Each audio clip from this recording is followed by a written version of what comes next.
This is a talk about adult caddisflies by myself and Sharon Flint. There was a previous webinar which covered the caddis larvae, and that was held in May, and that's now available on the YouTube. So why two separate webinars for caddis? Well, I think they're interesting enough for two webinars. But the larvae and adults are often encountered by different, in different ways, different people. And the larvae are perceived as the interesting stage, you know, because of the cases, and some of them make spin snares and so on. And we also wanted to introduce, coming in early 22, this, which is the Field Studies Guide to Adult Caddis. And that is, it's now at the stage of the errors are being checked over and is going back to the publisher. So hopefully it will definitely be coming in early 22. You know, and I can't see any major problems at the moment. I don't know what the price is, but I presume it's going to be similar to the FSC guides of about 100 pages. So how would you characterize adult caddis? Well, a short-lived reproductive stage, dull-coloured, difficult to identify, difficult to preserve as vouchers. They either shrivel up or they go all horrible and soggy in a tube or preservative. In other words, they don't immediately seem, or that was the old-fashioned views about adults. The format of this webinar is I'm going to try and convince you that actual caddis adults are interesting in their own right.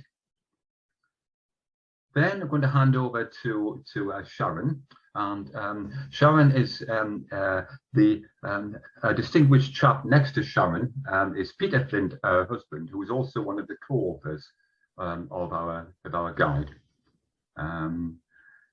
And afterwards, we then move on to a stage of identifying caddis, when that's both of us. And I'll introduce it, but Sharon will be there to talk over. Well, adult to egg is what the adults are all there really for. And in fact, in the past, when people were doing their studies on larval life cycles and so on, the adult stage was when you took your holidays. In other words, it wasn't really considered more than an inconvenient gap. And adults were just seen as a source of eggs, and their conservation requirements were definitely not appreciated. It was assumed that you have the water body there, there's the adult, bang, off go the eggs and you're away. So larval life in water was what was really significant.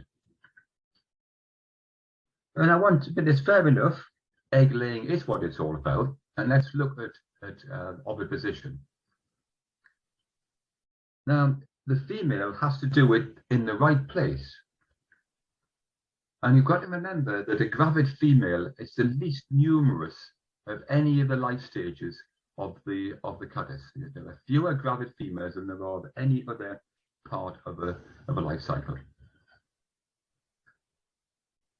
And the female has a few problems. Imagine that you're a larva and you're going to be living in this river in the right habitats.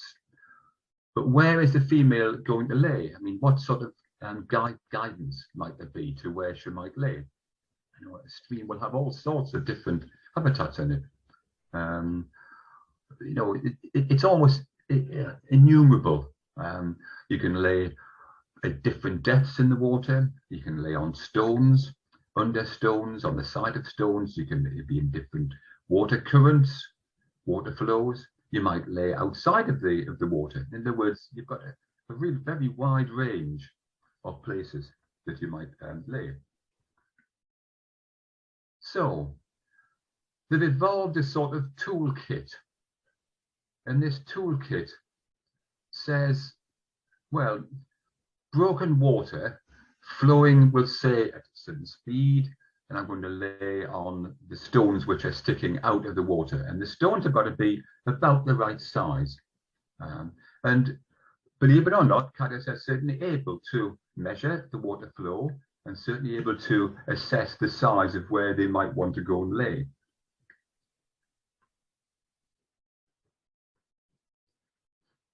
And if you take away the important cue about where they might want to lay, that might actually stop oviposition. I know it's quite a hackneyed one, but I think it is a good example, and that is the swallowtail butterfly, which feeds on milk parsley. But it was found that it was quite critical that although it could probably smell the milk parsley, it had to be able to see it.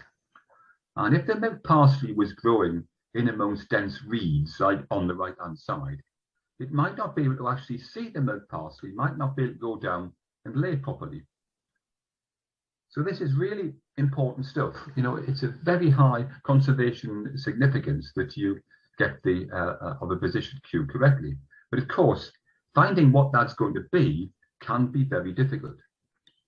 And as an example, a very heavily studied species called Plectropnema transversa in a stream in the southeast of England.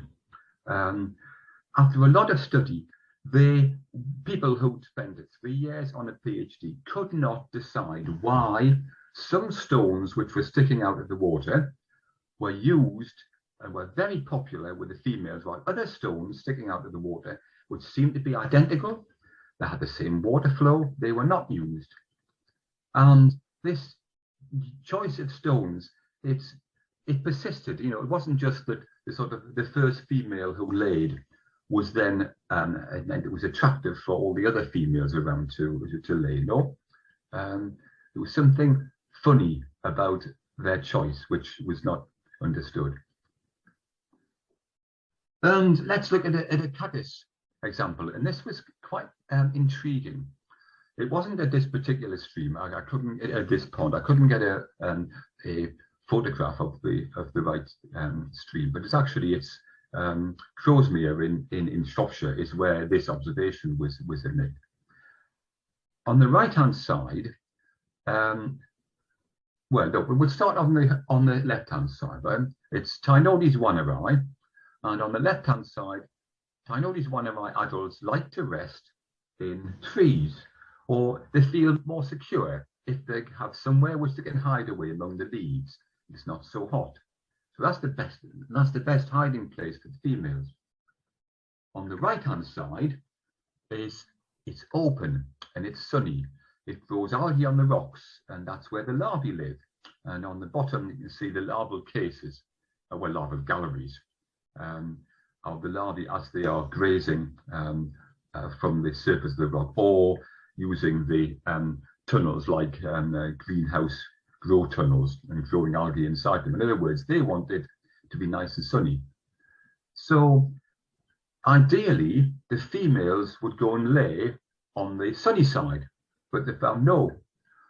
For their survival, the sort of driver was for the females to stay where it was, where they felt safe, and that meant that the larvae, when they hatched, had to make their way across, and that was the one part of their survey which they didn't actually cover. How did the larvae manage to get across to the sunny right hand side? But that's, you know, here's something. I mean, it was adult choice had a serious impact upon the populations, and there's a good chance had they removed all the trees. And you might say, well, you know, this thought quite beneficial to remove trees around ponds. Possibly, if they removed all those trees, then the adult wouldn't have anywhere to go and rest, and the populations might drop. So this thing about the adult behaviour is really very important. So the subtle changes to the surroundings of a water body can be really significant. So the adults are interesting in the terms that we've got to try and understand what they might need.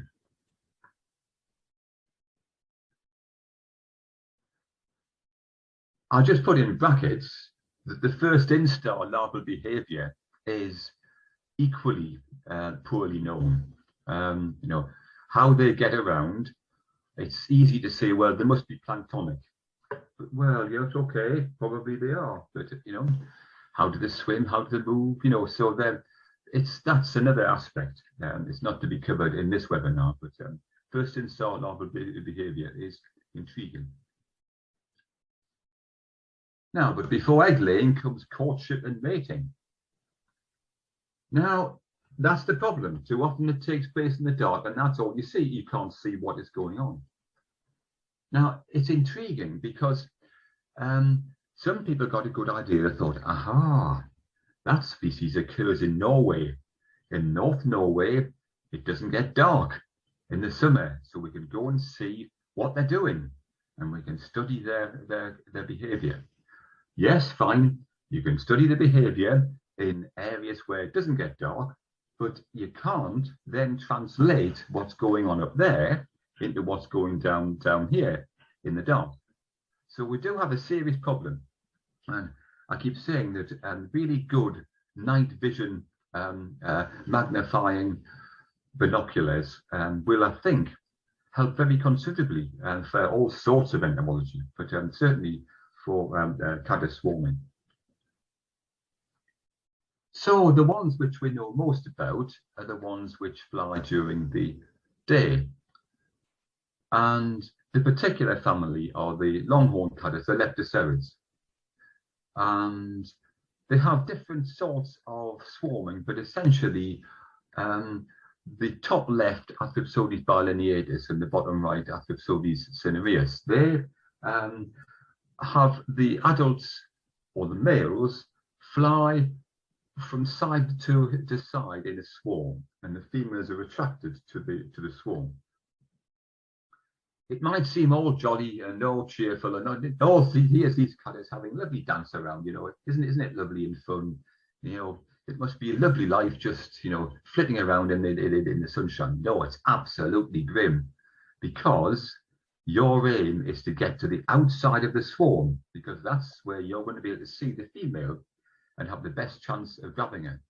So it tends to be when you're young and have plenty of energy, you can make the outside of the swarm. But then as you get a bit ragged and old, and of course they batch each other, so they get a bit chipped on the wings and so on, and then they use up their fat body resources. So as you get older, you then become the sort of corps de ballet in the middle of the swarm, hoping for your chance to get hold of the female. Athipsodes cinereus on the bottom right has a lovely, it has a sort of male fitness test that I really like, right? The female comes in and the male grabs her, and the female stops flying, and he has to carry her ashore, right? And on ashore, he'll then finish the mating. So if he doesn't make it and they fall onto the water surface, she will make every effort to sort of break off. I really think it is a good example of male fitness. You have to carry your partner to a mating place. The swarms vary in size. At the top right is Adacella reducta, and that forms very little discrete swarms in the sunlit areas.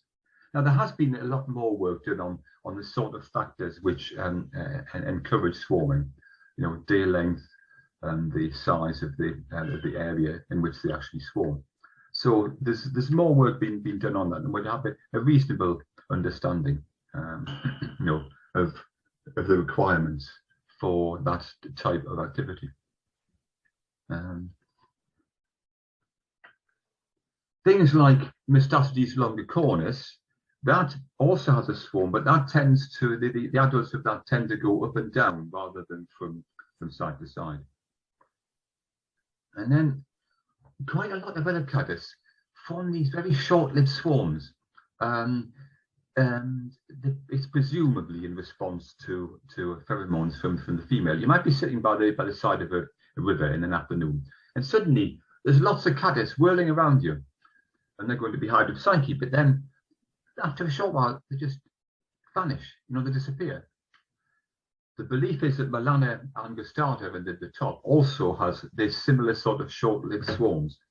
Some of the Phrygoneids also seem to be, you know, they're waiting for a clue. And of course, what happens is that one male flies up, and the other males around and think, "Hey, I'm missing out here. I better start flying too." In the micro moths, the males tend to chase the females around, and again, it's a matter that just presumably hoping to find the male which is you know is the most active and can chase around the most successfully. We've probably got pheromones. They're certainly involved in some species that seem not to be in the longhorn leptocerids, but they are certainly involved in some species. The polysynthropodids, you tend to get the males will be waiting on the vegetation right at the edge of the water body, and they're waiting for females. Because a female emerges from the pupil skin at the surface of the water, and she will then zoom ashore, scuttling over the surface, and that's when the males are waiting for it. And that's why you tend to, when you're often sweeping for these, you often get far more males than you ever do females. The females, once they're mated, they will go and hide, because otherwise, I mean, what's the point of sitting on the vegetation, mated, and being hassled by scores of amorous males? No, you want to skedaddle and hide away. Agapetus fruscipes, little caddis, just a small little, rather nondescript little weedy little caddis, very small. But this one does all sorts of things. It uses pheromones. It does a dance. Both sexes will do a dance. It'll drum on the surface. And when I say bravado, well, the males try to outdo each other. And that's, you know, that type of behavior seen there, it could well be occurring in many of these other caddis. You know, when I'm saying the micro moth males chase the females around, well, goodness knows what other sort of curious cues they're doing. And a lot of the mating takes place in the dark. So things like the Nephilis Minatus at the bottom left, well, that's mainly nocturnal. So though we assume that pheromones are involved, we don't know how much courtship there might be to taking place. And then after mating comes the egg laying. I've mentioned about the sort of cues that you might have.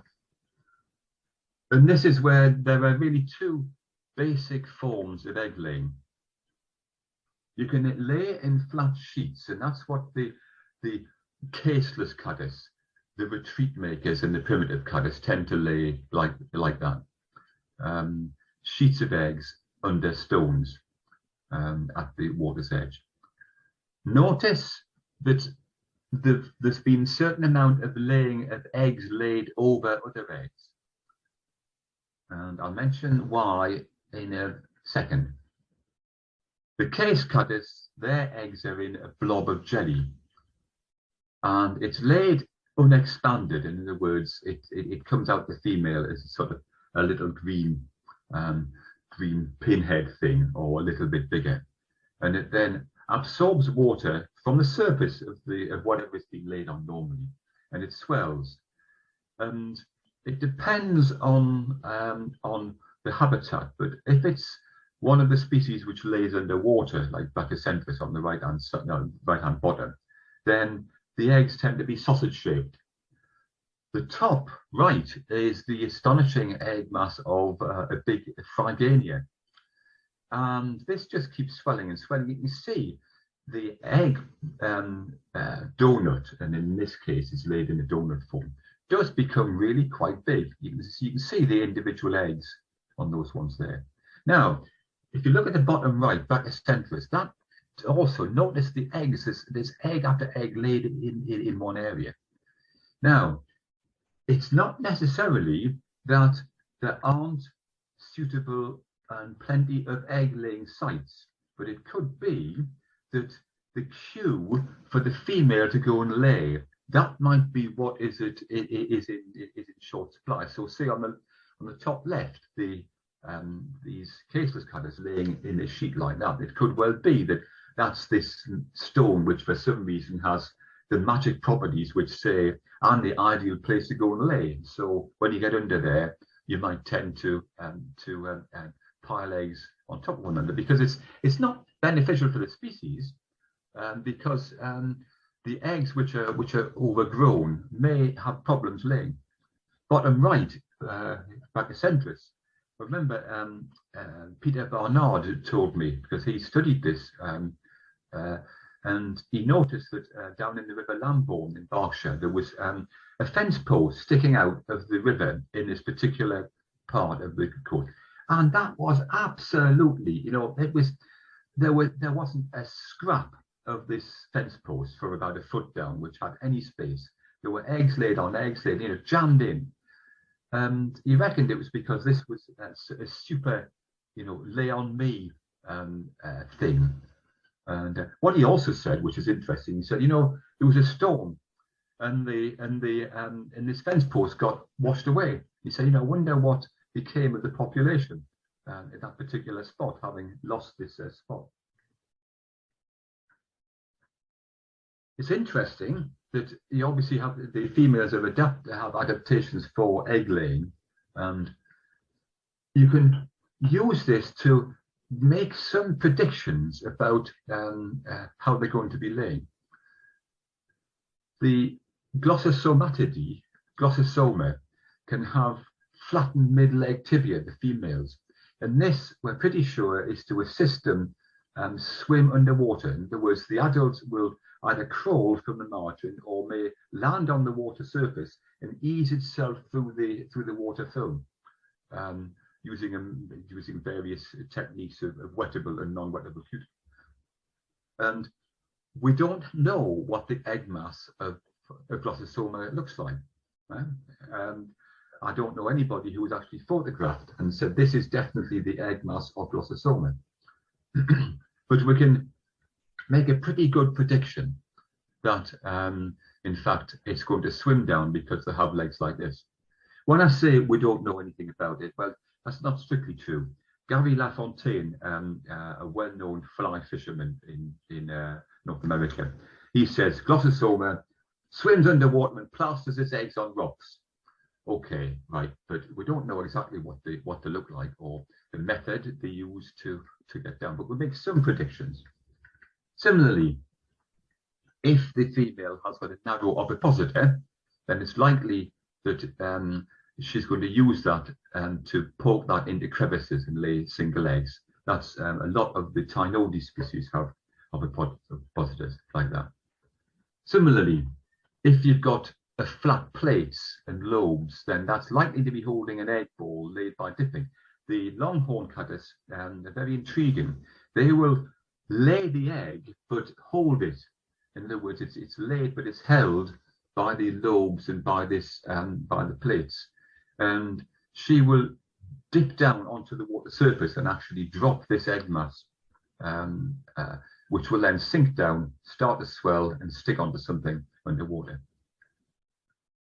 These are my favourites, I have to say, the adaptations to life in waters that thrive over the summer.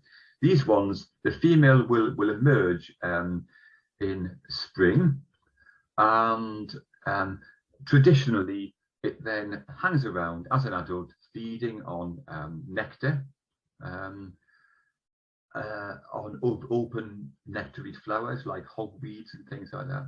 And then in the autumn, it'll come back and it'll lay the egg mass in a damp spot on the bottom of the pond or stream, and it will absorb water, but the larvae will hatch within that jelly blob and stay in that jelly blob until the water floods and returns.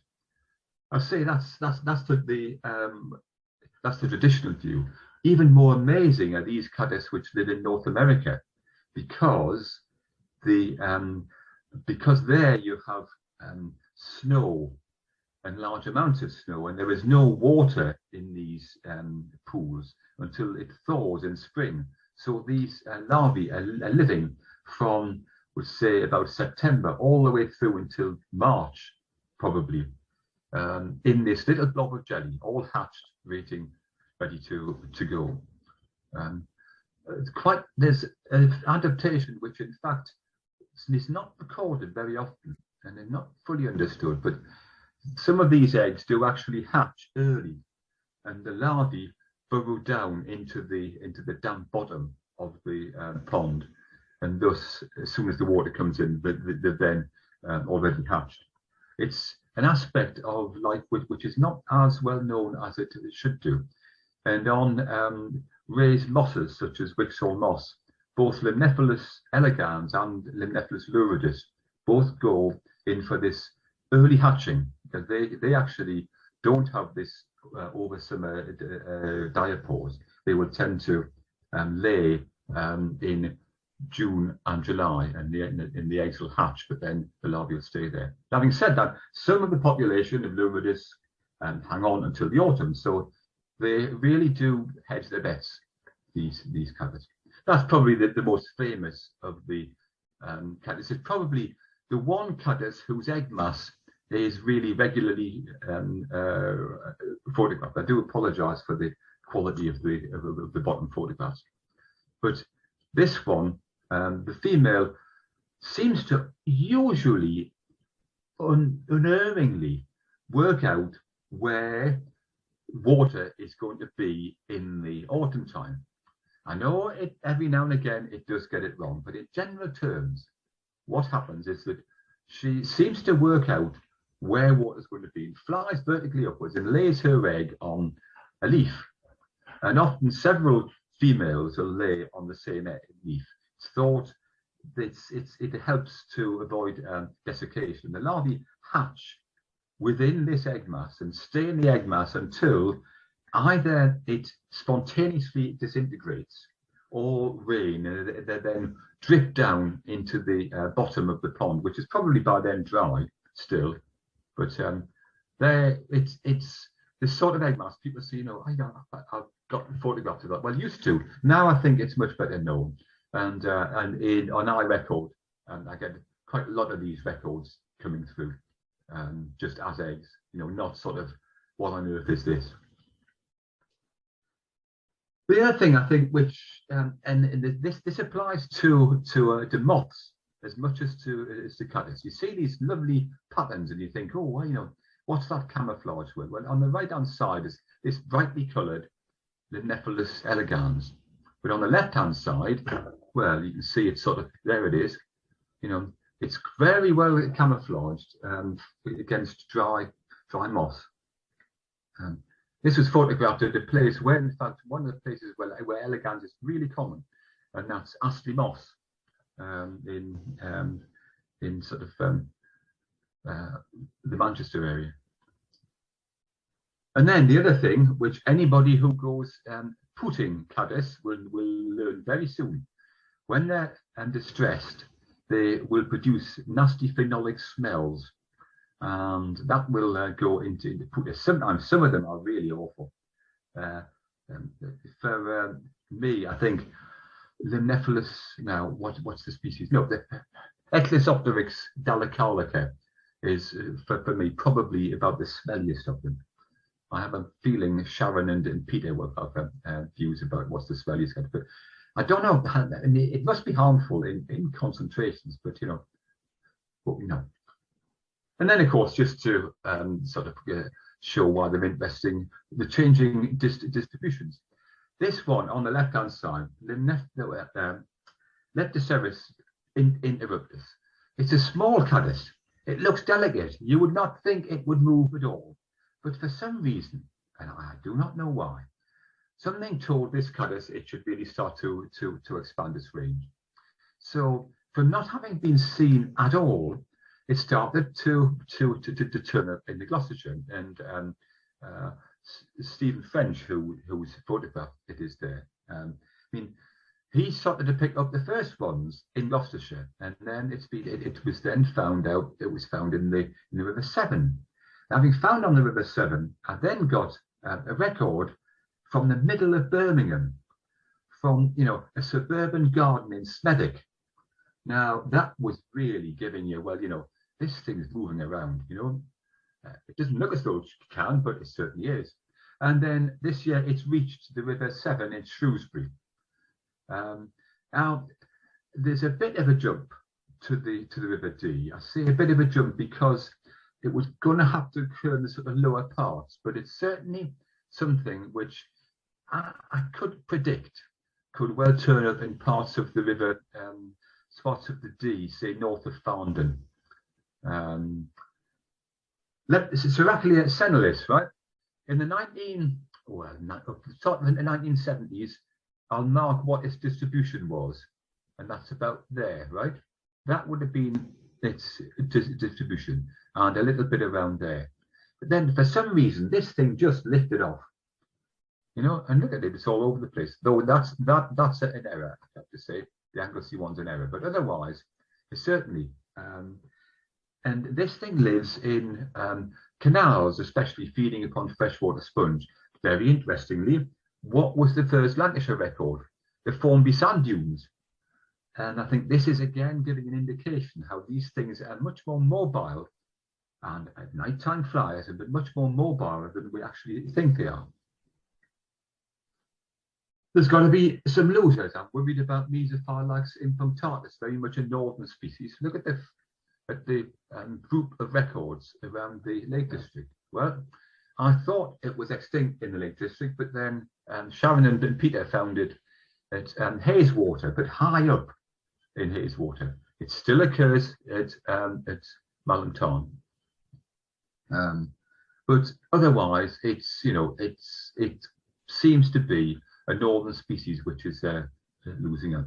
Haganella, poor old Haganella, it's just, its habitat is just, you know, it's a sort of marginal habitat of raised bogs, tussocky sedges of Molinia, which, alas, often don't, a habitat which is often thought of as being not an attractive habitat. In fact, in Surrey, it was even put down as a habitat to be grazed away. So that's the one which I worry about. But then there's ones which seem to just hold their own. Adacella filicornis. We don't know exactly how it's doing in the New Forest, but otherwise, it's still at those few very scattered sites. And, you know, you wonder why it manages to sort of hold on. Well, how it got there to colonize them, why it's still there. And I'd say, well, it's because you haven't looked there, and there. But I mean, we have looked fairly carefully, and I'm sure it would be somewhere else. Of course I am. But it just still seems to be holding its own.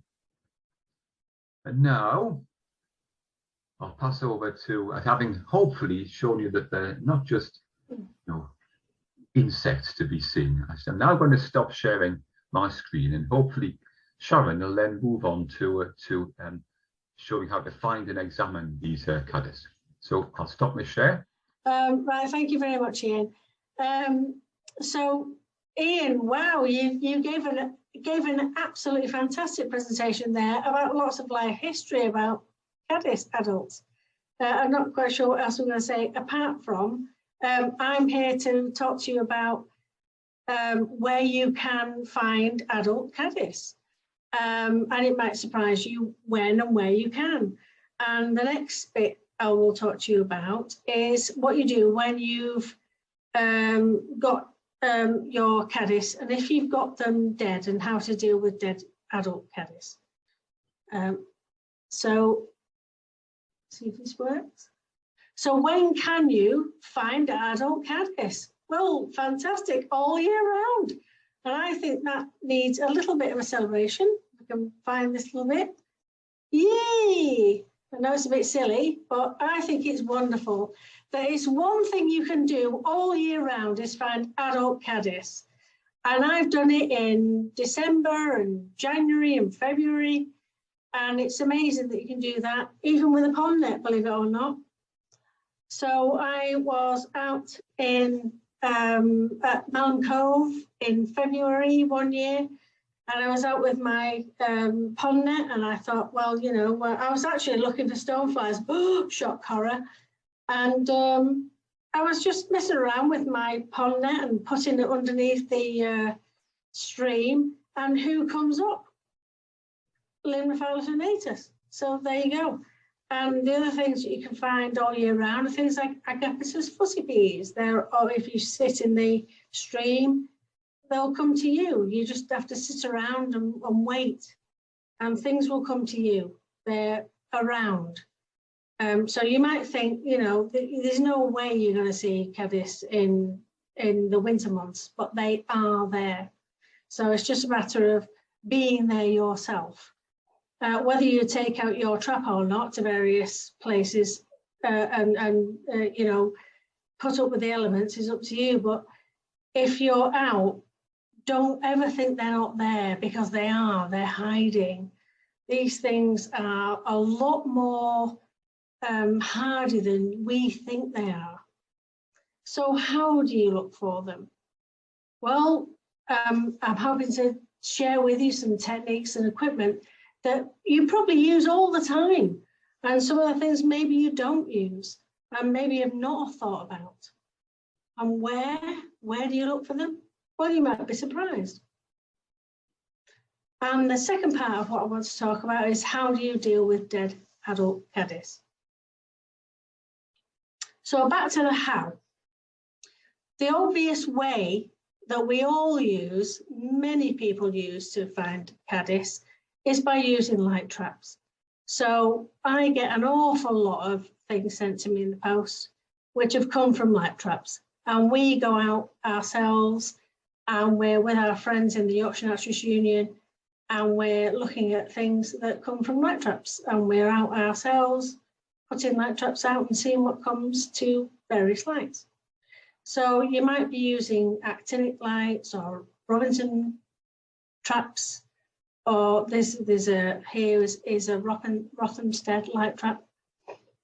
Or you might have just a big light on a post.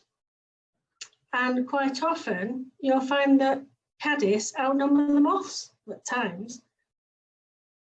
So that's an obvious way that you're going to collect adult caddis. The other method that you need to use, or equipment, sorry, is a pooter. So it's not always obvious when you need to use a pooter. We use them all the time when we're out. So in the day, when you're looking at tiny little Hydrocteles rearing on rocks, you have to chase them with a pooter and pooter them up. Or if you're out on a stream, there's Peter looking at rocks and he's pooting up little caddis. Or especially if you're out with your friends and you're interfering with their moth trapping, and there's Peter looking for the caddis, and he's been given an egg carton to pooter the adult caddis off. After the people who have been looking for their moths have given him the egg carton, and then he's pootering them off. So pooters are very good things to use for collecting up your little caddis. The interesting thing to do, and what you have to think about, is what you pooter up and how you pooter them. You don't have to pooter everything up that you see. So a big tip that I would say is that when you're out, if you are at someone else's light trap, say that we are often at, and they're looking for moths, and you've been given an egg carton, you don't have to pooter everything up. Have a look at if they're still sitting for you and not flown off. Just pooter up those things that you think look a little bit different. And then when you've got your pooter full of caddis, what we tend to do is put them into a plastic bag and then label the plastic bag and then tie a knot in the plastic bag. And then when we've got back, we'll put it straight into the freezer so that we know what trap it came from and the grid reference and where it was, and so that we're not confused when we look at it afterwards. Because often when we're out with the Yorkshire Naturalist Union, there'll be people who want to trap in various locations and habitats. And that's really important because you can quite quickly get very confused if you don't label everything. So that's what we do generally. So we're trying to make sure that we are organised when we're out, and we only pooter what we need to pooter. So we're not pootering every single tiny little brown caddis. And then we put things in a bag, put them in the freezer, all labelled, and then we can deal with them afterwards. So the pooter is a really, really good friend to you if you're out with lots of friends who are doing stuff with moths. The other obvious thing that we use as on a day-to-day basis is using a sweep net. And of course, it's used in every location, you know, whether you're at a river or a stream, or you're out in the evening sweeping through swarms, or in the middle of a river. But the sweep net is a friend. We don't really use anything, what do you call it, Peter? No, the beating tray. We don't really use beating trays. We don't really use beating trays because everything runs away from beating trays. Yeah. So we always use our sweep nets. And of course, if you're using a sweep net, you can get your pooter straight in. And that's why I'm showing you that picture of me using the net right on my head. And so I've more than likely got a pooter right in there, or even a little bottle to try and get things out. Because beating trays, they're not really good for caddis. They run off, or they fly off. So I wouldn't recommend. Malaise traps are something that are very highly specialised things to use. We've used them for looking at surveys when we're surveying certain habitats, and they collect an enormous amount of taxa. They will collect and attract animals that are not usually seen in the day. So, for instance, this one was attracting Limnophilus stigma, which we weren't seeing in the day at all. So maybe that's a good reason to use some of these methods. That if you are sweeping or light trapping, some caddis are not attracted to light, but we don't know which ones are not. And sometimes adults are attracted to these things, and we don't know who is not attracted to light or is attracted to Malaise traps. So it was interesting to find out that Limnophilus stigma was found in this, but we couldn't and never saw it in the day. That's just one example. Or you could use yourself as a lure, and I've done that. I mean, basically you just sit in the middle of the river and they'll come to you. You can sit about in any stream or river and animals will come to you. It's just something that's a nice thing to do. You know, if you're doing that, you can observe behaviour as well.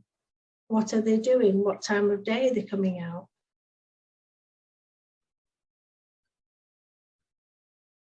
This is another piece of equipment I use that was given to me recently, and it's very helpful if you're leaning over a bridge or a river, or not wanted your glasses to come off and you want to see things better and more close up. I use those. So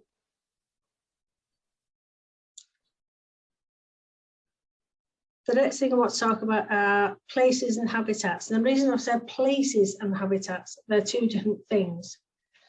So when you're out for a walk, it might seem obvious this, but behaviour and time of day or night are very important to how you observe caddis, their behaviour and your behaviour. matter.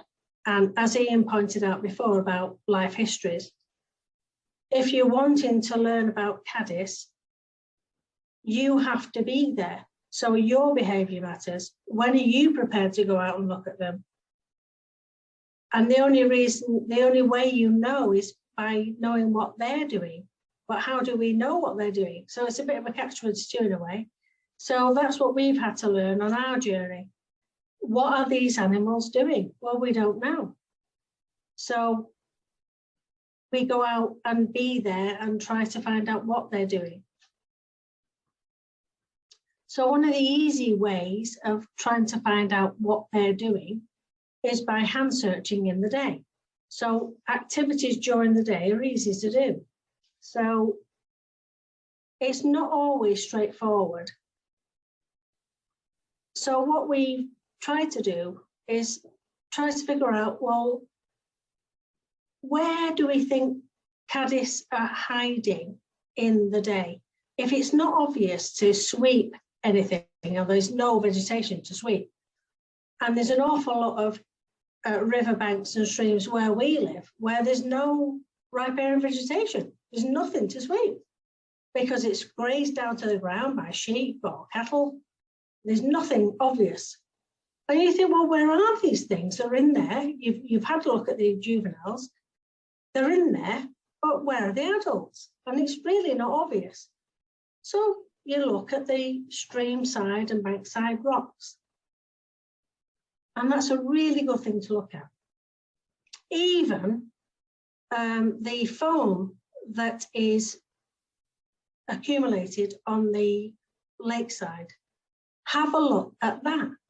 There are lots and lots of caddis that get caught up in foam on lakesides. And you can have a look what's going on there. Other places to look at when you're walking are bridges. They're absolutely fantastic places to look for caddis. They're one of the best places, in fact, all year round. And this particular bridge, underneath this little lip here, absolutely masses of caddis. And so there's a caddis there being eaten by a spider.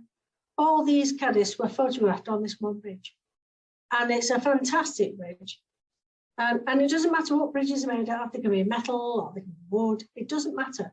But what the caddis are doing is hiding in the dark recesses, the dark bits under here. Unfortunately, that's where spiders are as well. So they're eating them. Another place to look for caddis, bird hides. As long as nobody, makes sure that they're overly cleaned, you find lots of caddis. It's a big trap. That's all it is. It's like a cave. If the windows are open, the caddis fly in and they're trapped. They can get out. Do they want to get out? Probably not. It's a big, they like to hide in dark places, caddis. So here we are, look, there's a caddis hiding.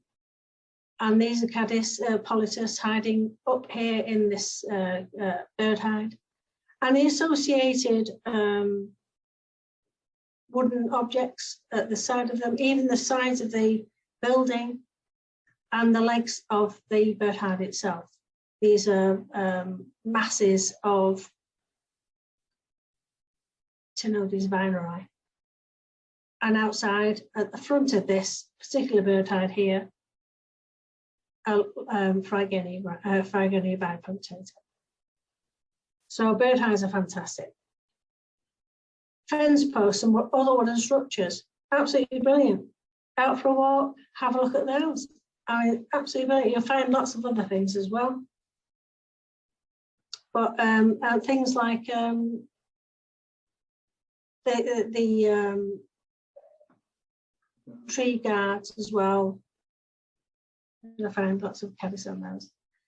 And of course, people always think that the places to look for caddis are the obvious places like rivers, streams and lakes. And people often say to me, well, we live there, we don't have any freshwater habitats near us. And they're really surprised when they get a lot of caddis in their traps. because caddis fly a long way from their natal habitats. They're not always right next to where they've been born.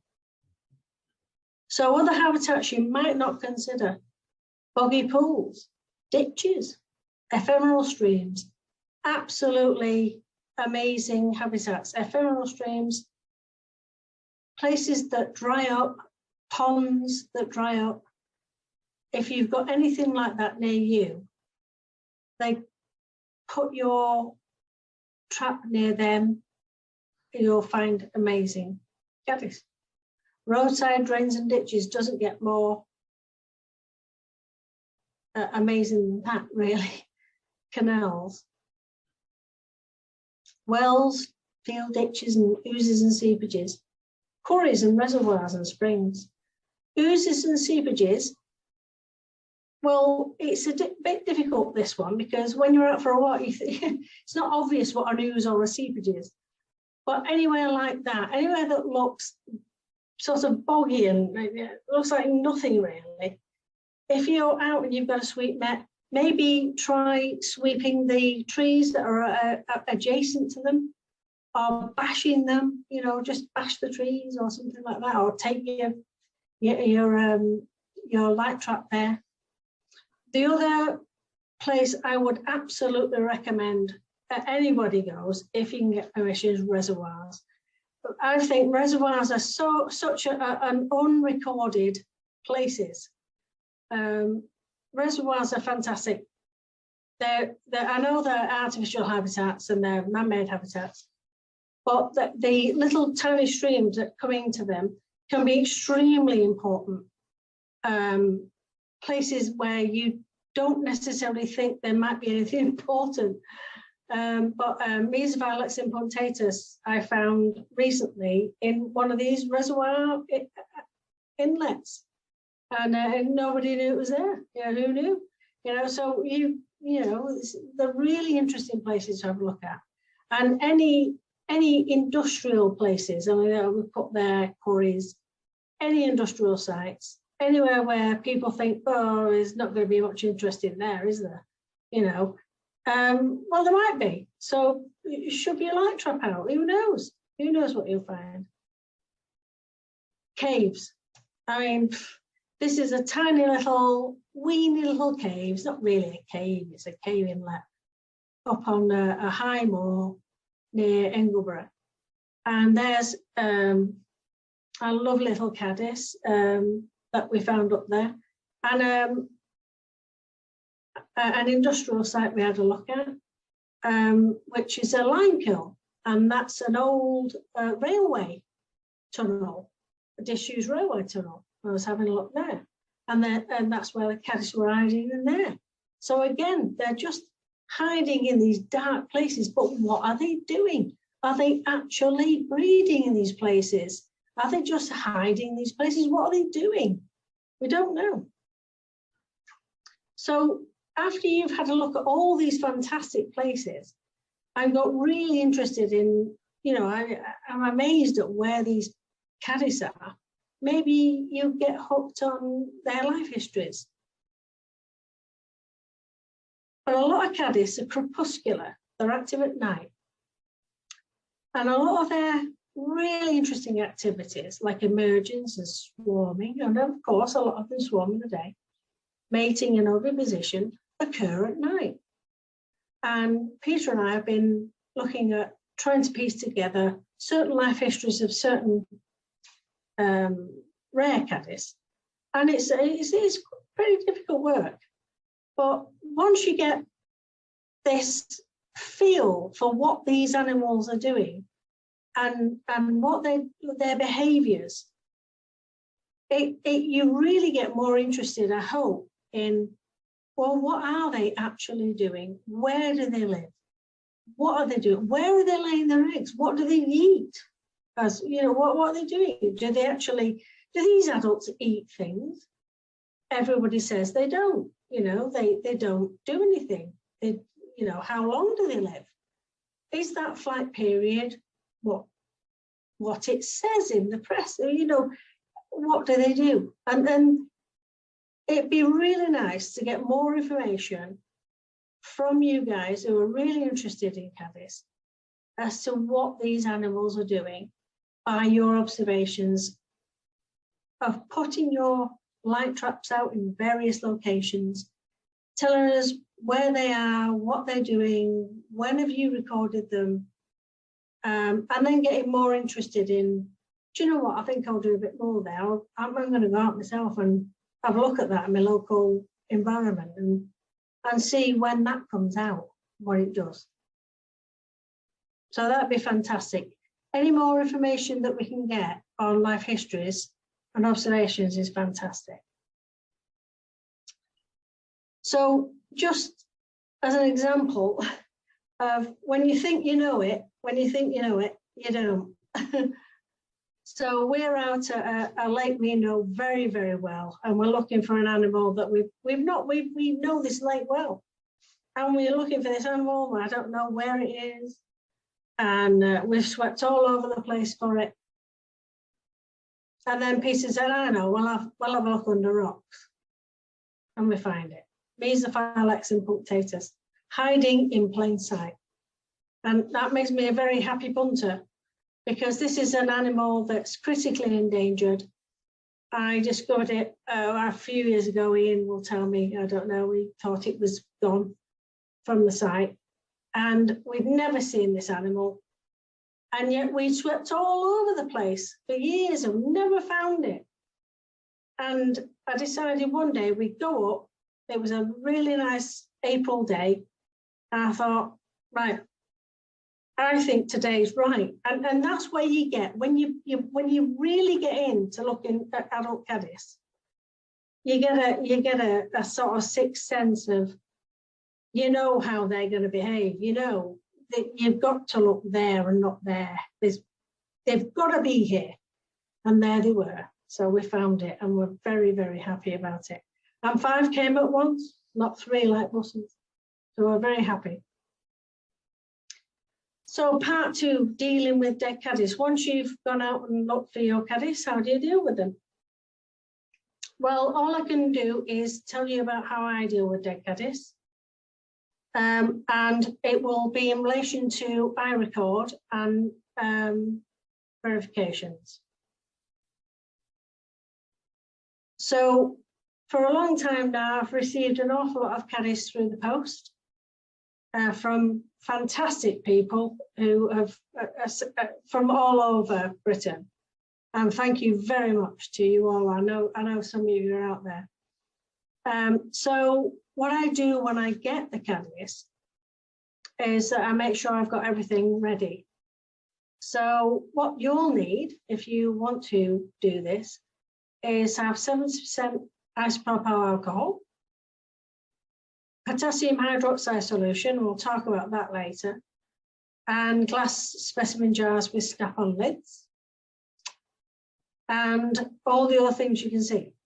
So an iPhone is what I use all the time to take pictures down the microscope, and I've got a binocular microscope. I use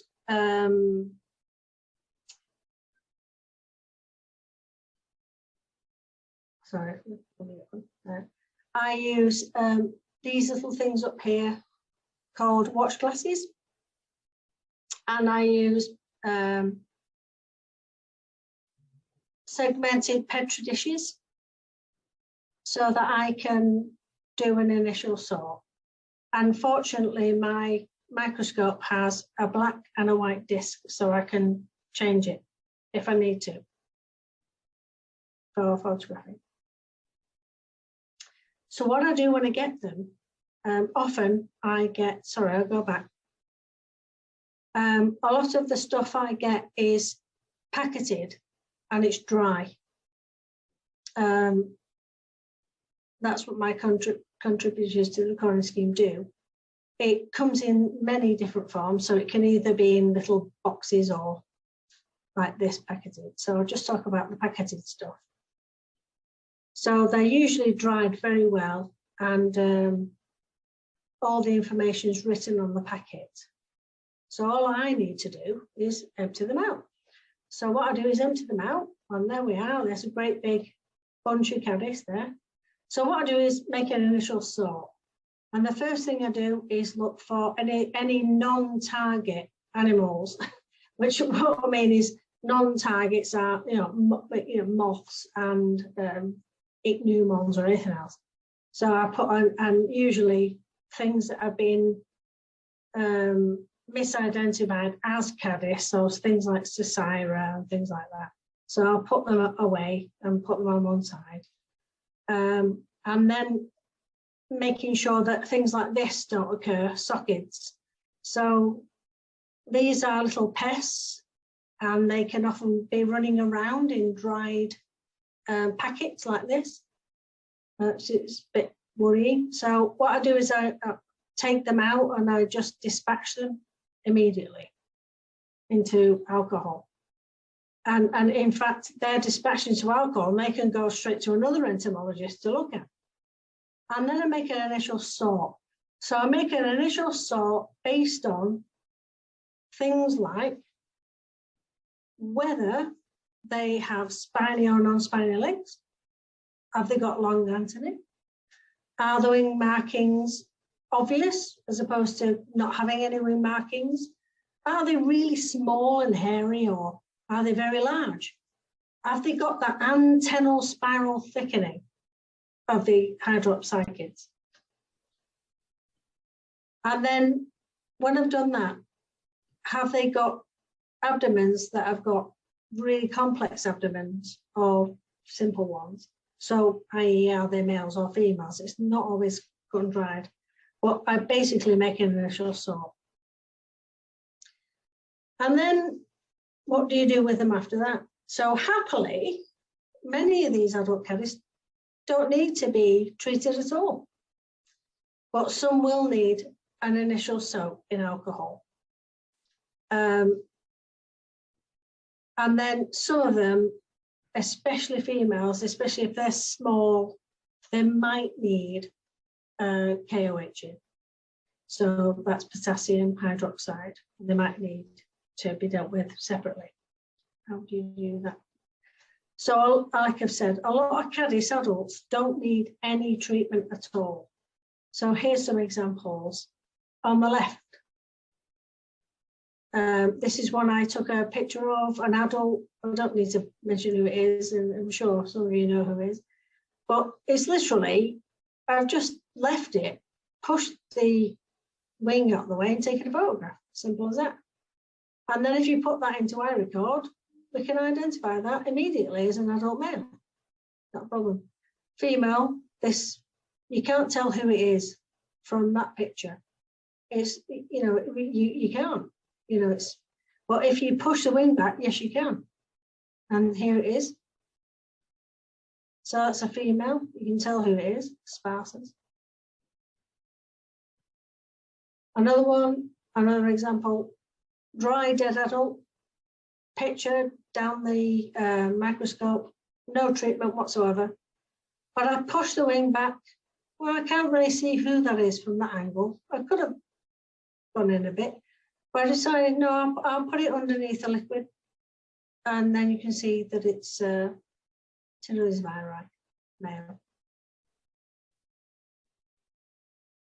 When you get a load of caddis adults and you've got really small ones, don't despair, because some of the small ones, and this is an example of hydroptilids, they're not dealt with in the guide, but if you take a picture of your tiny hairy ones, which are about 2 to 5 millimeters long, it's really helpful.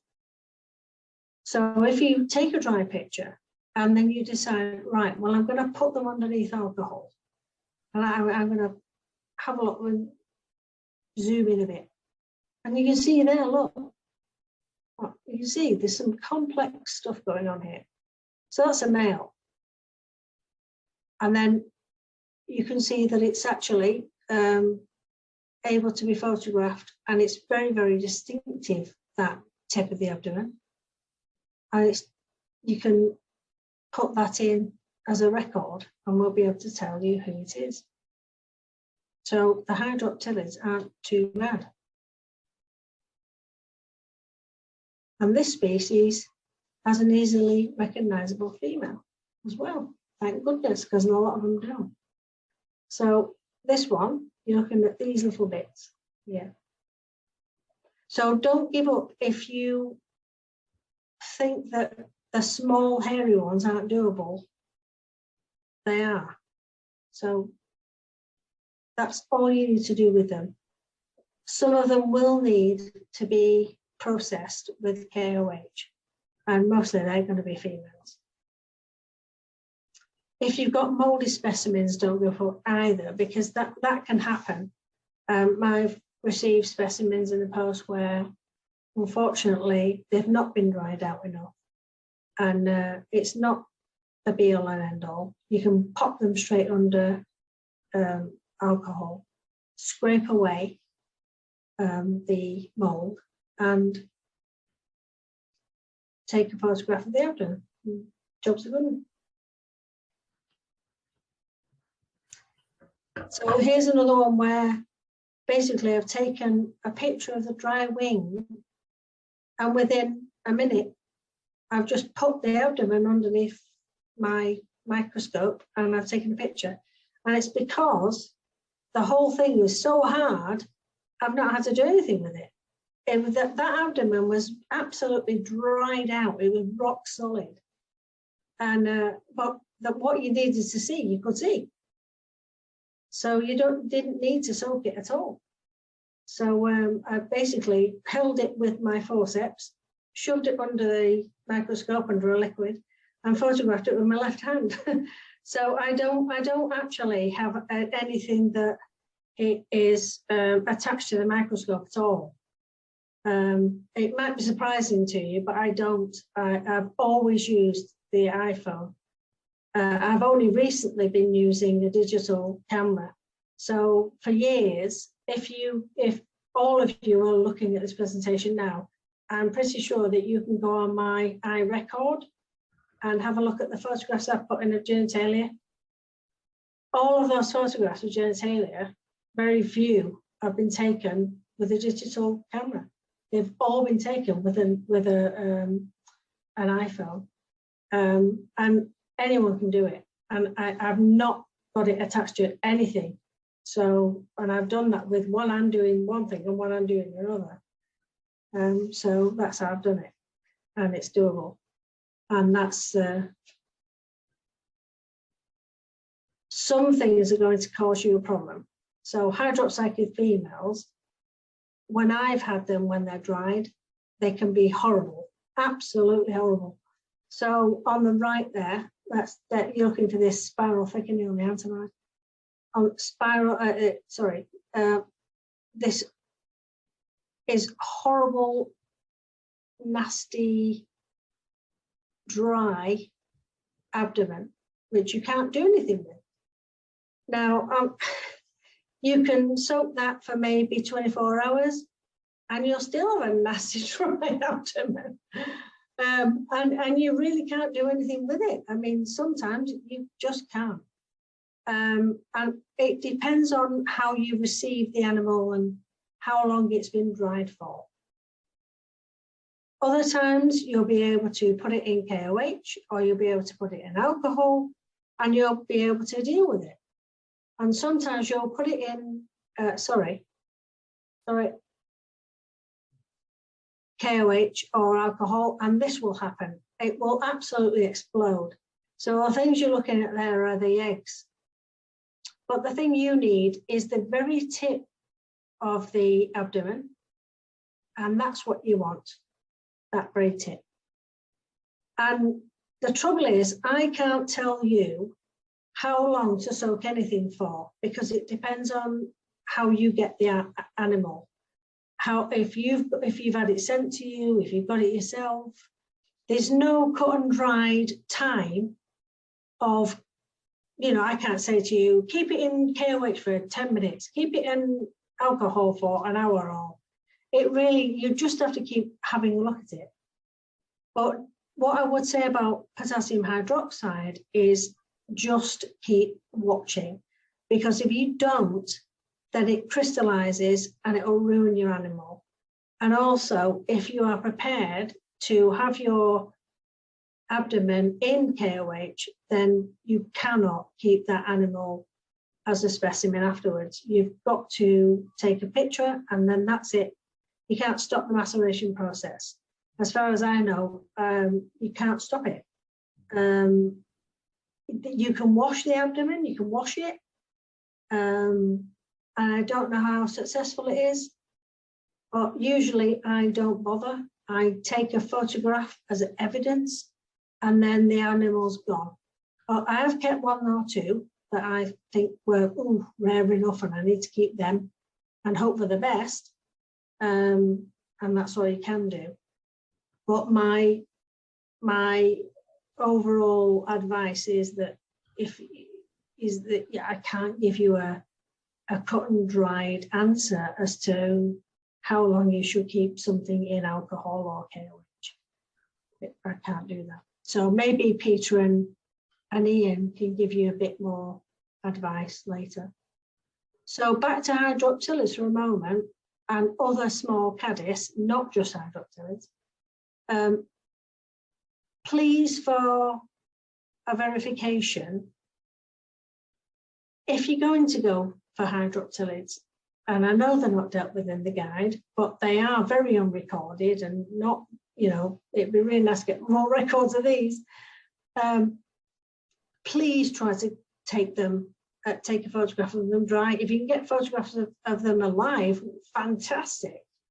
And then, KOH them. And you'll end up with loads of them labelled.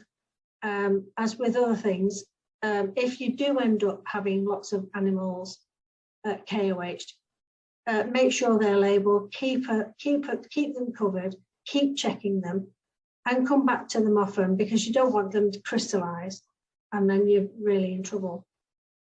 It's very rare that I've had to make any slide preparations of caddis. So don't get put off by these little ones. It's very rare, and it's the females that often cause the problems, and that's a female prep. But I very rarely have to do that. Just a little tiny thing at the end. You've done all that. You've gone all over the place to try and find these adults. What do you do with them afterwards? Well, it's up to you. I mean, if you want to make a reference collection, fantastic. I do not pin anything at all. I have seen fantastic pin collections, and we had a certain person on one of our courses had absolutely amazing collection of caddis, were beautifully pinned. So if that's where you want to go, fantastic. Just make sure that you've absolutely identified them beforehand, including female phryganids, because they are difficult. So make sure that, unfortunately, if you pin your animals and you don't ID them before, their genitalia are going to shrivel. So you're going to find that you're going to have to snip those abdomens off, put them in liquid, let them re-wet, and then you're going to have the pain of doing it afterwards. So it'd be a real shame to ruin your collection that way if you've pinned it. What I do is that everything I collect and have for many years is in alcohol, 70% isopropyl alcohol. It's kept in the dark, in glass jars with snap-on lids. And that's how I keep my collection.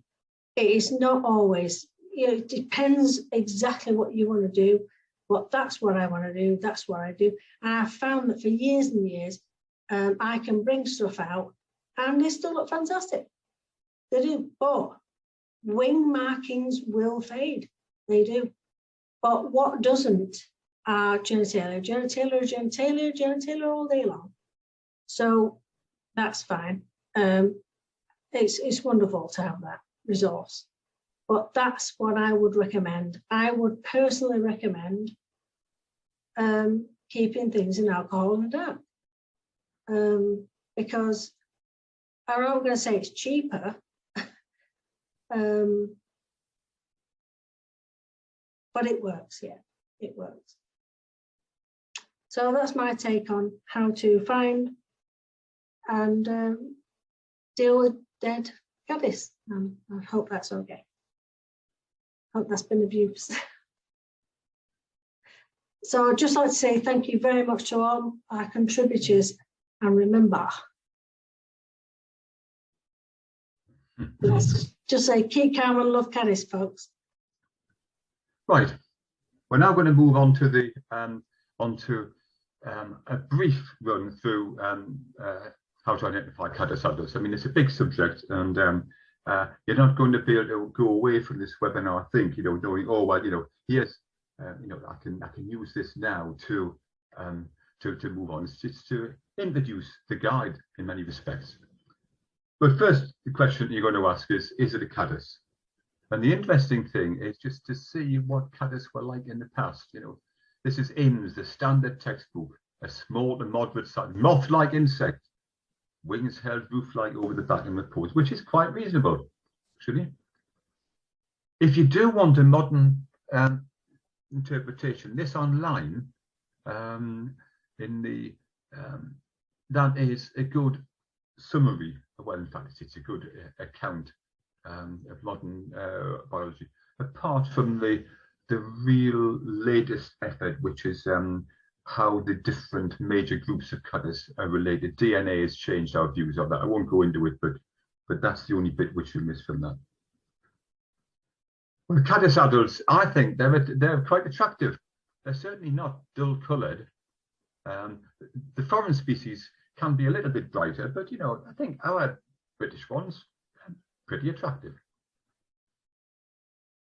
There are some moths look a bit like caddis, and there's examples of some of the caddis-like moths. Notice it isn't definitive, I said, but the antennal resting position curving over like the front there, that is much more a caddis feature than it is a moth feature. Hairs versus scales. Well, IMS said wings membranous, more or less densely hairy. Well, that's a bit misleading in a way. The pattern can be in the membrane, and the hairs just a minor constituent. Now, these are the caddis which you can handle without wrecking the wing pattern, as opposed to where the pattern is made entirely by the hairs and the wing membrane really has no colour. Those ones, if you handle them at all, then you damage them. And in fact, in the guide, it's not just a size difference. You can handle big caddis and you can't handle small caddis. There are some groups which have got tough wings, and you can handle those and look at them when they're alive with a bit of care. But the ones, even if they're quite big caddis, where the wing pattern is entirely made by hairs, you're really going to damage those hairs quite considerably. So they can't be done in that way. I think the better thing, rather than presence of hairs, is lack of scales. I mean, the moth wing on the left there, covered in scales. One caddis, the male of Leptostoma hirdum, has got scales, and they're scattered. And just a note, a few cycad moths have got wings a bit like Leptostoma. And also, if they've been in a Malaise trap, and were roughly handled in a Malaise trap, then moths can lose almost all the wing scales. But you usually have some on the head and the body, except in swift moths. For some interest, once a swift moth gets into the alcohol of a Malaise trap, it just sort of, the scales are just all fall off.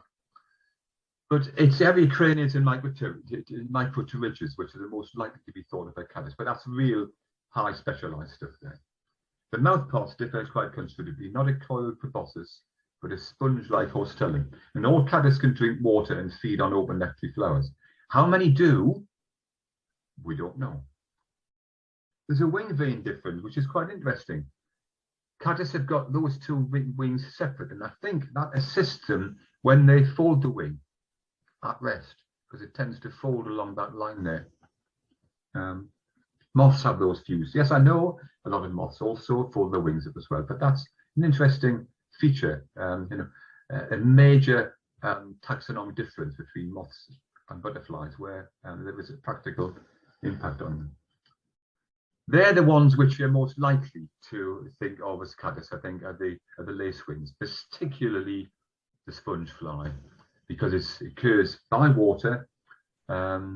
It's dull little brown thing, which is like some of the caddis, but it's quite different. No caddis has a lot of wing veins, forked wing veins all the way around the edge. Alder flies can also be thought of to be might be thought of to be caddis, but quite different. You know, there's no scales, no hairs on the wings, and quite a flattened body. But they're the two which are you're most likely. But in general, I get via iRecord, I get very, very few moths sent me as caddis. I don't know whether the moth people get a lot of caddis, but I think there isn't generally a problem. But this is the new guide. It's just a printer's one, so you'll be pleased to know if you look at the left-hand page, you are not going to have to know Latin to use our guide. It's just printers like to fill up the space with their text. But that's more or less what it's going to look like. It's a new approach, our guide, and Sharon, you can jump in if you want to here at all. But the order of the species is not based around a checklist,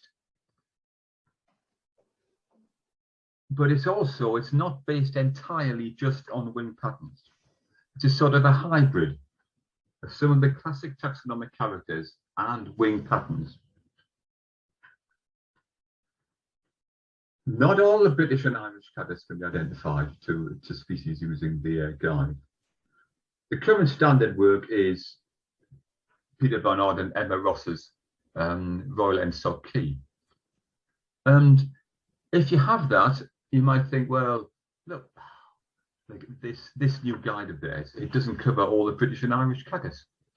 So why should I bother buying it? Well, one thing is that the new guide, if that is the way that you want to start, well, the new guide has got a lot more illustrations of the full caddis, and you could use that alongside the other one. In other words, if you did think, I'm really used to using the adult guide of Barnard and Ross, but it'd be nice to get some extra pictures, our new guide would be able to do that, because there is a checklist in it as a finding index.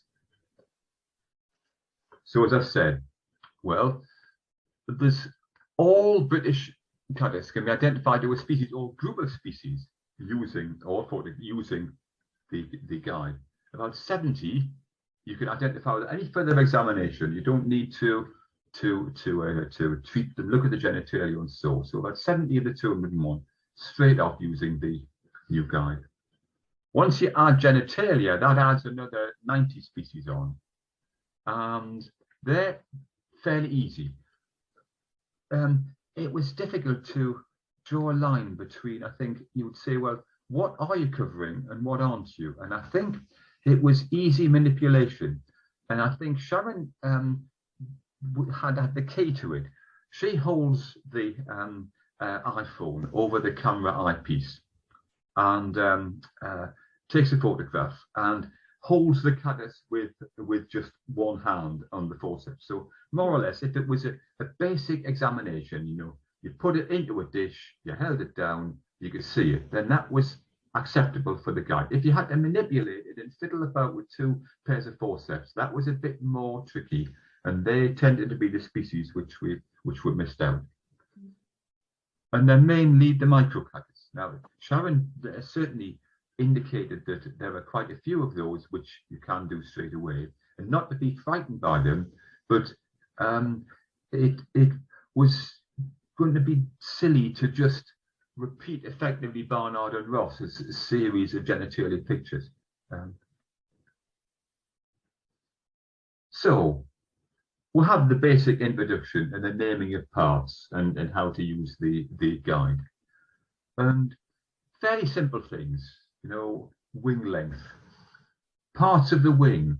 It might look quite complicated, but you know, I've tried to because I did this part of the guide. I mean, I tried to use some of the terms which would be familiar to people using microlepidopteran guides. That was my and philosophy. And the spiny legs, which is a feature which splits off a lot of the nice big well-marked caddis by having those. And we had a bit of section about wing markings. And then on the techniques, the one Sharon didn't cover this aspect, but when you're taking photographs of whole live caddis, you can make life quite a bit difficult for yourself and for us as verifiers. If, for example, you photographed it, photographing it straight from above is just awful. Lots of people send photographs in directly down from above, and you just can't see the wing markings. And that one's tucked, so you can't see much of the wing marking on there. Flash can be a real problem. You can bounce off the wings and quite change the appearance, or it can make, in that caddis there hasn't got striped wings, but the light has picked up some of the indentations and made it look like that. And that's an example. Strong flash has changed that black species to a pale brown species and so on. That plain one actually has patterning on it. So that is one particular aspect which we're keen to guide people how to take photographs. And then this is, I said it wasn't taxonomic. This is the major key which we use. So the spiny legs, which is where the spines are the same length almost as the spurs, which are the pale coloured spurs and dark spines, but you can have pale spines as well. That brings out families Limnophilidae and Phrygoneidae, but we haven't gone through calling them that. We've called them the very spiny legged ones, the group 1. Then we've picked out the ones with very long antennae, which are the Leptoceridae. So those are two taxonomically based separations. Then we go on to the microcaddis, the really small ones. Hydroptilidae, that gets out another lot on taxonomic basis. But then we have group 4, the rest, and they are characterized by not having spines like that, not having long antennae, not being very small, and they're the group 4 caddis on there. Then within, and that I was just saying was we have more guidance about how you can use the characters for spiny legs or caddis with long antennae. Then within the groups we have subgroups, and this is where we do swing into wing marking, wing patterning. Now, I mean, there aren't a huge number of caddis, and it would be possible to do what many people do with Lepidoptera guides. You could just simply turn over the pages until you find one which it seems to match. But if you do, there would be always the guidance. Make sure that you actually read and see where it's come from. So, in other words, look at all the other features. So if you think, oh, it's that, I'm sure it's that, it will have got very spiny legs. So, make sure that you've done a bit of double work on the groups. But things like wing with several distinct patches of white or colour, streaks and bars, or just speckling, they are the main subgroups within group 1.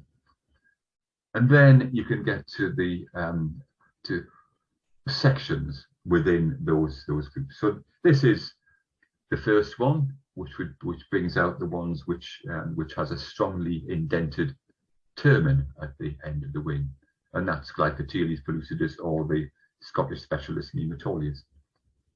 And then I'm very pleased that we managed to bring out then the very common Nephilis Minatus, which is one of the commonest caddis which people find, but it has Scottish relatives, and so we cover the Scottish relatives. And each time we've got a thing like, we give it a general indication, its size, when it's likely to be found, if it's widespread or common, and then a little note about other species. And where there are a lot of variety, for example, the Nephilis Minatus, we're trying to cover all of those. But anybody who knows the Nephilis Minatus would know that, I could probably have 3 or 4 pages, and I still wouldn't have covered all the Nephilis Minatus you might get covered. I noticed that Alistair Forsyth was one of the audience, and he would know. He regularly sends me pictures of weird marmorates. But hopefully, some of the features I'm showing there will enable you to know that there's some extra features to tell marmorates apart.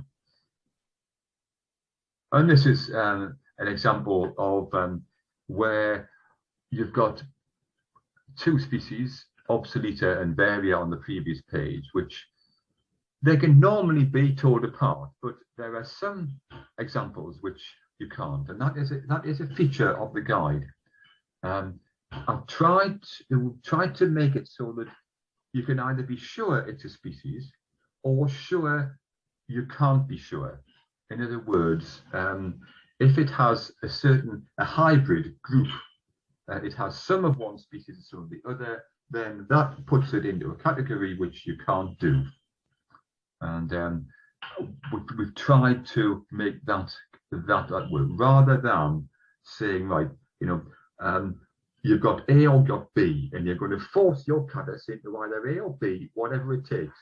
No, we're giving you the A-B option in the middle.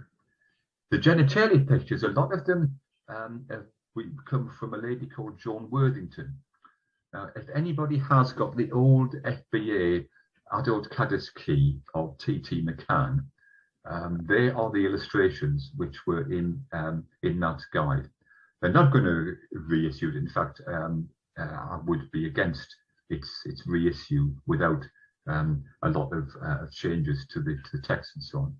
But we've been able to use those, and we've got a hybrid whereby these are Sharon's photographs, so that you've got an idea more or less what we're looking at, but the diagrams as well. And we've all of these ones are ones whereby, using either Sharon's method for dead caddis or sometimes with their live caddis as well, you're going to be able to get there. We do indicate how you can deal with live caddis. And this is when I was saying there were some which you couldn't get to easily. This would be an example. It's these are all Helicis radiatus stroke digitatus. It's a page of, if your caddis looks a bit like this, then it's going to be the radiatus digitatus pair, and you're going to have to look at the genitalia in order to identify it. And then we ultimately, with these spiny ones, end up with the famed speckly limb-feathered group, where in fact genitalia is the only answer to get to them, certainly. And then on the long antenna caddis, the similar approach, subgroups and then sections within the subgroups. And this is an example about where genitalia of males we cover for things like Serraclia, but we don't do the females, because the females, they're quite tricky. Barnard and Ross cover them, but I think they're still quite difficult. And I think they're ones where caustic potash is very good way of identifying females of Serraclia.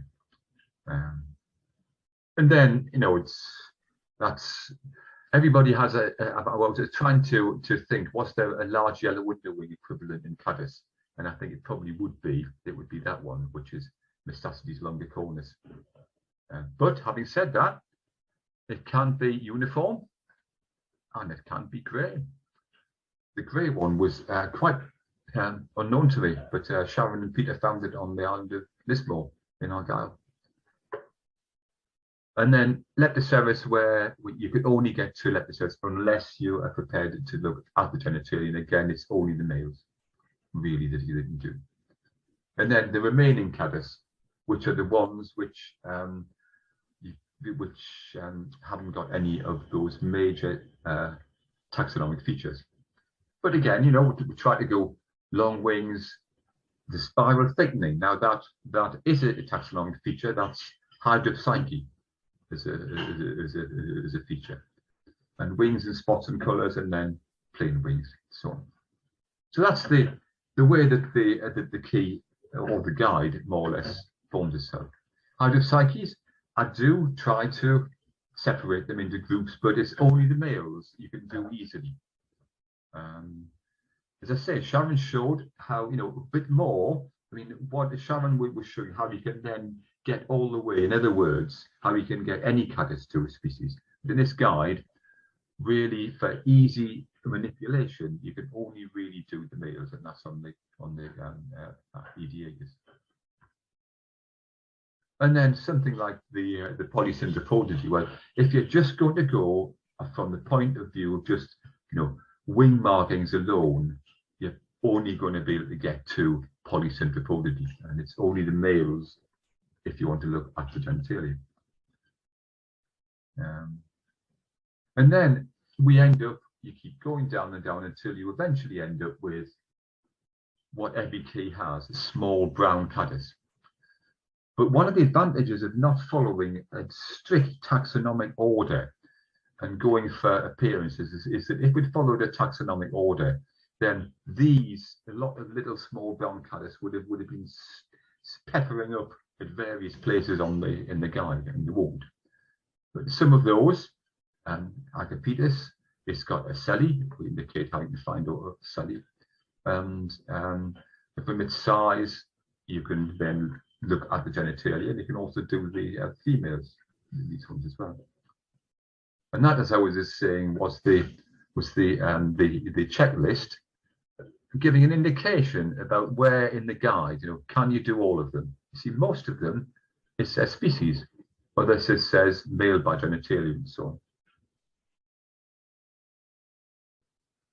on. And before I then open and we'll bring Sharon in and she can have a chat on that, I just thought I would try a few closing remarks. And as I say, I mean, the way, as I say, no one tells you, oh, I wouldn't take a moth recording. You get pug moths, like those, they're awful to identify. Wouldn't touch moths. No, they're awful. No, people say a lot of moths are quite easy to do with the guides available today. So where I'm hoping, we are both hoping that this guide will do the same for caddis. In other words, not, oh, most caddis are awful to identify, but, you know, many caddis can now be identified quite easily using the guide. And my hope is that where the Lepidoptera led, caddis will follow. And I use this as an example. I just chose this one because when I first started taking up moths in Northumberland, at that time, what was in the sort of Lemke's gold spot was really very restricted in Britain. And Northumberland was one of its strongholds. And you could tell these two apart by the subtle shape of this wing vein and the shape of that spot. And my hope is that, in fact, once this guide gets people going, that in fact more and more and more species are going to be able to be told apart by wing markings, by subtle features, which at the moment we don't know. And finally, remember to send your records to iRecord, or if you prefer, iNaturalist is okay. Both myself and Sharon are going to be sharing the verification load now. I'm absolutely delighted Sharon's going to be joining me there on that one there. When they're in, they can we'll be getting straight to the natural data sets via iRecord. I just put a warning about iNaturalist, right? Please, when you're given an option to set the license, please set it ideally at CC naught, which means anybody can use it without referring back to you. CC BY, which means have to acknowledge, but they can still use it. Or if you must, CC BY NC, standing for non-commercial. But the non-commercial, by putting that on, you will mean that actually your record is not going to be readily available for use by local record centres. Who it's not CC by BYNC doesn't mean not making a profit from your record. It just means it can't be used by anybody who will have a commercial. Okay, anyway, that's me on that. So yeah, thank you, Ian and Sharon. That was excellent. And yeah, the guide's going to be such a great resource when it comes out. Could I ask Sharon and Peter, first of all, have I missed anything out? Do you think anything significant? No, I don't think so, Ian. Okay, right for that. It's going to be great. It really is great, you know. It's going to be fantastic. I hope people think so, because I hope they think they're making it as simple as we can for them. You know, to make it more popular. Okay. So anyway, Leanna, I think, do we have time for any questions which we can't answer? If you pass them through to me, then, you know, I'll deal with them. But, you know, if we've time, then we can deal with a few. Yeah, if you're good to stick around for a bit, we've got a few questions in the chat. So the first one we had was from Savannah, and she was wondering, she sent us a photo through, and she says, are these Glyphosate egg masses? So I'll share that photo so you can see it. What's up?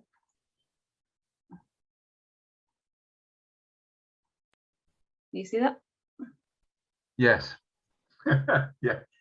Yes. That's them. Yeah. Okay, great. Thank you. The next question from Stephen French. Do you find that one type of light source outperforms the others when light trapping? MV, actinic, or LED? I'm getting great results with a green synergetic lamp combined with actinic or use alone. Yeah. I haven't done tests. I love that question. I love that question because of doing crazy 11 trap blooming marathons with our friends in the YNU. They use multiple different light sources, and there'll always be somebody else with another thing no one's ever seen before. And no one ever knows. You know, they're always complaining about, we've not got any moths, but we've got these caddis, and there's no way of knowing. I mean, there's no way of knowing. I suppose. I don't know, unless you look in literature. We simply cannot answer that question. I think it's just add some data. We simply don't have enough data. Yeah. Therefore, the question is very interesting in that the more people do it, the more likely we are to find out. Yeah, just you know, keep doing it in different ways and add to the data and make sure it's published. Yeah. That's all you can say, isn't it, really? Yeah. Okay. Okay, thank you. Next question from John Maxon. Is Hagenella still to be surveyed in Surrey, and if so, where? Right. Okay, John. It's been found now in some sites in the army ranges. Ian, can I ask you, what's the best way of looking for Hagenella? Would you say that people should look for juveniles or adults? Adults. Yeah. Okay. Adults. Yeah. Why? Habitat damage. And looking for the I just always got to point it out, Ian. Really. And that it takes a lot more effort and skill and learning and training on that one there. Yeah. Okay. Okay, Right, great. Anna? Thank you. We've got a question for you, Sharon. Linda Prike wants to know where you get your enlarging gadget specs from. Oh, I was given it. I was given it from a friend. And my friend said he was in the building trade and they use them in the building trade. And that's all I know. I'm sorry about that. Yeah, it was given to me for free as a gift. And yeah, so apparently they do use them in the building trade. And some cavers, he's a caver, so some cavers use them. So I really don't know where I should get them. Yeah, I'm sure with a Google search we might be able to find some. You know, I don't want to, my glasses, these ones, I don't want to, they come off really quickly off my head. So if I'm leaning over something, I'm just going to lose them. So, so it's useful to use those. Just make it look silly. Okay. Stephen Ruffley wants to know, are there any websites showing the variation within a species similar to lepiforum.org? It's on my mind that is exactly what we need to do. And Cameron and myself are just thinking about exactly how we then answer a question like that, because that is definitely the answer. For something like the Nephilis Minatus, as I say, you know, you need an awful lot of pictures to show all possible Minatus variations. So yeah, right. At the moment, no, but yeah, it'll come. Yeah. Yeah, we're working on that, aren't we? Okay. Martin Kennard asks, are there any caddis that are known to migrate? Yes, right. There's one species everybody thinks of is called Mesophilus aspersus, and that actually probably comes all the way from southern Europe. It might even manage from North Africa, and it spends the summer in caves, and when it's coming out of the caves, it can sometimes get swept up and end up in the UK. We've only had about three records or so. In general terms, they are not. We have not had, as far as we know, any major invasions. You know, they aren't like dragonflies. We're not getting sort of species trickling in from to the south of England all the time. They just don't seem to make it over the channel in enough numbers or to actually start breeding. But within the country, it's surprising how many turn up. As I say, it's something like Leptocerus interruptus turning up in the middle of Smethwick. I mean, it's a really little weedy caddis. Leptocerus tenaciformis, which is another of its relatives. So what tends to happen, I think, sometimes it'll be a deliberate movement of these adults, but often I think you get a swarming over the water, and a wind comes and actually carries the whole things along.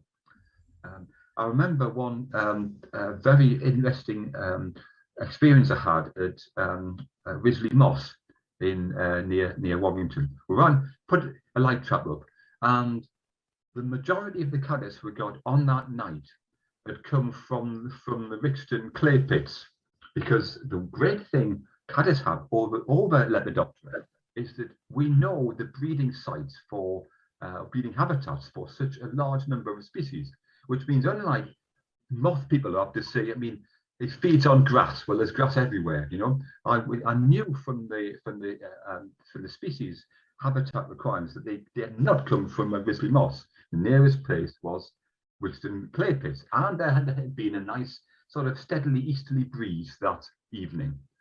So they were an example of ones which had swept up and been moved. But as actually actively migrating, that we're much less familiar with whether they're how many are doing that. So a rather long answer, but you know, I hope that's got the gist across. Right. Thank you. I think that's all of the questions in the chat. I think we'll finish there then. So yeah, thank you, Ian and Sharon, and thank you everyone for joining us this evening. If you'd like to watch the webinar again, it'll be uploaded to our YouTube channel next week. Our next webinar is next Thursday evening, which is Grasshoppers and Crickets with Bjorn Beckman. So yeah, the bookings are still open for that if you want to join us. And yeah, thank you everyone and have a lovely evening.